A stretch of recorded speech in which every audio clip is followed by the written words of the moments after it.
Greetings everybody, I am Jay and I welcome you to my second Wolcen build guide video, which is kind of a continuation of my first build guide, but with a little bit of different scaling. We are still going to stack ailments, so our passive tree looks like that. You can take a screenshot if you want, because I'm not going to explain everything on here. This one up here is the capitalist sector, so you know how to turn this wheel. And this one down here is the Child of Fury sector, so you know how to turn around the outer ring. We are still going to stack ailments. We are going to stack stasis and burn on Bulwark of Dawn. Here are the runes. Then we are going to use Bleeding Edge as our main damage skill. The biggest damage advantage on this skill comes from Despotic Perseverance, increases damage per ailment stack. This is why we are going to stack ailments. Our current maximum ailment stacks are 30, because we get 10 right here, and then 10 down here on the tree, which is extremely important, because the more ailments we stack, the more damage Bleeding Edge will deal. We got Stasis from Bulwark of Dawn, we got Bleeding from Bleeding Edge, we got Ether Jump with the Stasis, we got Plague Burst. Plague Burst just the area of effect, which grants you a lot of buffs while you're inside of it, especially increased chance to inflict ailments, because we want to stack as many ailments as fast as possible. Then we have Lightbringer, which I'm currently testing out a little bit, but you want to have these runes. I was testing out with Across the Cosmos with some damage conversion, but I think that's not really necessary. So we got our Lightbringer that applies weakness, and then we got our Winter's Grasp. Extremely important is this rune down here. Permafrost leaves a damaging area on the ground for a few seconds. So when you press it, you will have this area, and this area will apply cursed stacks. We got Stasis, Bleed, Weakness, Curse. So we got 120, at maximum of course, 120 ailment stacks already. In addition to that, every single skill that deals damage in this build is going to apply burn stacks as well. But why burn stacks? Because burn stacks at maximum are also 30 stacks only. Why not choose something like poison stacks or lightning stacks as well, which would increase our maximum total number of ailment stacks on a target. This is purely because of Blistering Embrace. When hitting an enemy with an attack, 10% chance to consume the burn stacks you inflicted when their burn stacks exceed 5. With our Bleeding Edge hitting extremely fast, or, I mean, not super mega extremely fast, but you know what I mean. You always want to have the maximum amount of bleeding or of burning stacks on top of your enemy. So when the 10% procs, you want to have 30 stacks on there. This is why we got bleeding or burning damage to spells on my gear. Quite a lot actually. So all of my spells have the burning element on top of them. And I also have burning on my Bleeding Edge. So you want to get your burning stacks up as fast as possible. That's key in this build. So we talked about this modifier. This is the first multiplier for our damage for stacking the ailments. This is our second multiplier from the ailment stacking. And this down here is the third multiplier that also comes from our ailment, which says when you hit enemies afflicted with the stasis, they take 100% of the hit damage again. And we are going to inflict stasis with our Bulwark of Dawn, which deals area damage in this circle around us. If this procs, if it works like it is intended to work, and I believe it does, because you are going to see the damage in a moment, this doubles our damage against bosses. Pretty much everybody's playing Bleeding Edge, but that's purely because Bleeding Edge is just the strongest skill that's currently in the game. It offers a lot of utility, a lot of damage, a lot of area of effect, and this unique multiplier on the skill itself. So you want to scale Bleeding Edge damage as much as you can, and then you just stack ailments on top of enemies with main focus on burn ailment, and then you're going to wreck everything. This is the passive tree again. If you wanna take a screenshot or something. I'm currently a level, what level am I? Level 76. The next node I'm going for would probably be Toxic Emanations, because we also want poison stacks. As I said, the more elements we have on the enemy, the more damage we are going to deal. So this is going to increase our damage against bosses again. and probably intravenous neural cord, which would be a high attack speed bonus for us. The reason why this character usually doesn't die is direct juncture passive, along with a lot of life leech we get on the tree as well. So direct juncture, if you have a lot of life leech, which this build has, because we deal a lot of damage, literally says you take 40% less damage. And you will also see me go into bosses and face tank them until they're dead. This is because I'm using Branded Burst, which pretty much gives us damage immunity for the first few hits we gain or we get. After the Branded Bursts are gone, you can get one shot.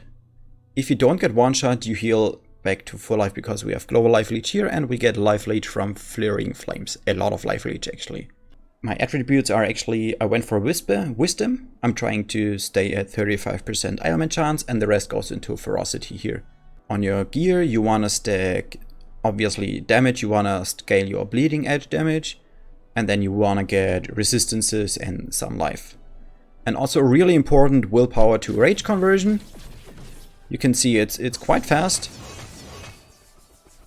So yeah, get some willpower to rage conversion as well. But as I said, I do not want to make a full guide here, because I believe that bleeding edge will get nerfed, because it offers highest utility and the highest damage in the game, which is just imbalanced. So this is a 175. I didn't die since I started playing this character.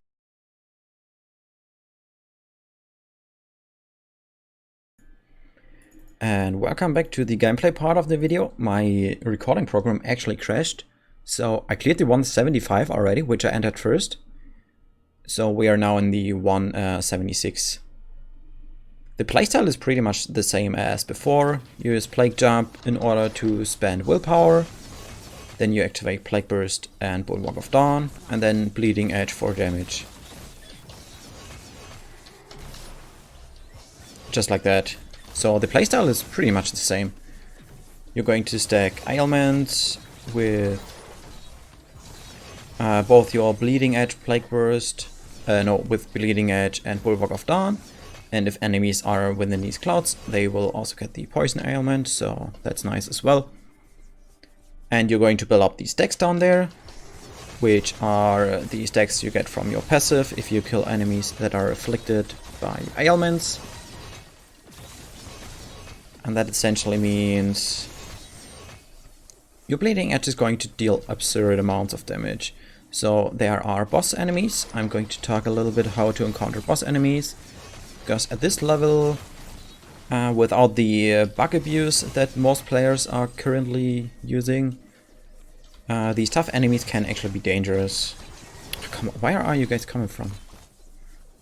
So I want to spend a lot of willpower here, just like that.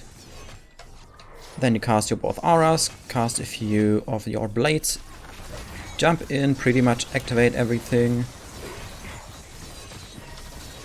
Keep everything active, and there you go. I'm going to explain it in a moment here again, once I am at the boss of this area. But yeah, in order to deal the maximum possible amounts of damage, you really want to prepare for the boss. Oh my goodness. So yeah, as long as your Bleeding Edge is hitting enemies and you don't get just purely one shot, you're going to heal up a lot. A lot of the damage that enemies are actually going to throw on you. Oh, there you go. Kill the tough enemy.